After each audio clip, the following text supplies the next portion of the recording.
विलुप्त हो रही काशी की धरोहर। ऐतिहासिक राजा डोमेन देव के किले का अस्तित्व विलुप्ति की ओर। प्राचीनतम धार्मिक नगरी काशी में धरोहरों के संरक्षण की स्थिति बेहद खराब होती जा रही है। काशी के चौबेपुर इलाके के चंद्रावती गांव स्थित राजा डोमेन देव के किले का अस्तित्व अब समाप्त होने की कगार पर जा पहुंचा है। लगातार गंगा के कटान के चलते किले की कुछ जमीन गंगा में समाहित हो चुकी है, तो बाकी बचे किले की जमीन का भी कोई संरक्षण नहीं हो रहा है। पुरातत्व विभाग की लापरवाही और अनदेखी के चलते धीरे धीरे ये प्राचीन धरोहर भी अब अपने अंतिम दौर से गुजर रही है। काशी में गंगा का कटान रोकने के लिए सरकार ने पहल जरूर की, लेकिन उसे आगे बढ़ाने वाले कर्मचारियों के ढुलमुल रवैये की वजह से अभी तक नुकसान ही हो रहा है। पिछले दिनों देखा गया था कि कटान को रोकने के लिए कटान वाले भूभाग पर पत्थरों को तारों से बांधकर लगाया गया था, लेकिन बारिश और बाढ़ आने वाले दिनों में यह नुकसान पहुंचा सकती है। यहाँ के ग्रामीण ऐतिहासिक धरोहर को बचाने के लिए अक्सर चिंता जताते रहते हैं।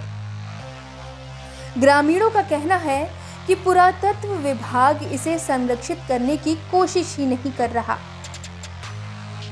गंगा के किनारे जैनियों के 8वें तीर्थकर प्रभुचंद्र की जन्मस्थली के पास वाले टीले जैसे दिखने वाले भूभाग पर राजा डोमेन देव का किला है।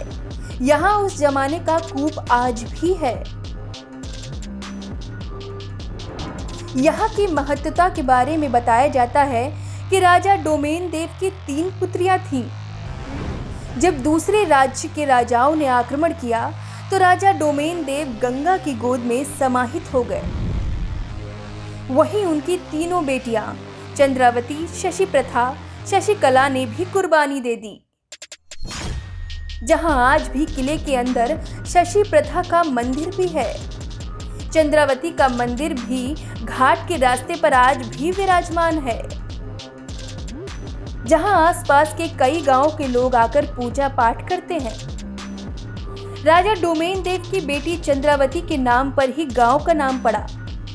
कहा जाता है कि इस किले की 15 बिस्वा जमीन वर्षों पूर्व पट्टे पर दे दी गई। डोमेन देव 16वीं शताब्दी के एक प्रतापी राजा थे, जो नयन देव के 10वीं पीढ़ी और पुकार राय के 5वीं पीढ़ी में हुए थे। कहा जाता है कि राजा डोमेन देव महाराज लव के वंशज थे। इसीलिए लगातार आवाजें उठ रही हैं कि इस ऐतिहासिक धरोहर को बचाने के उचित उपाय किए जाएं।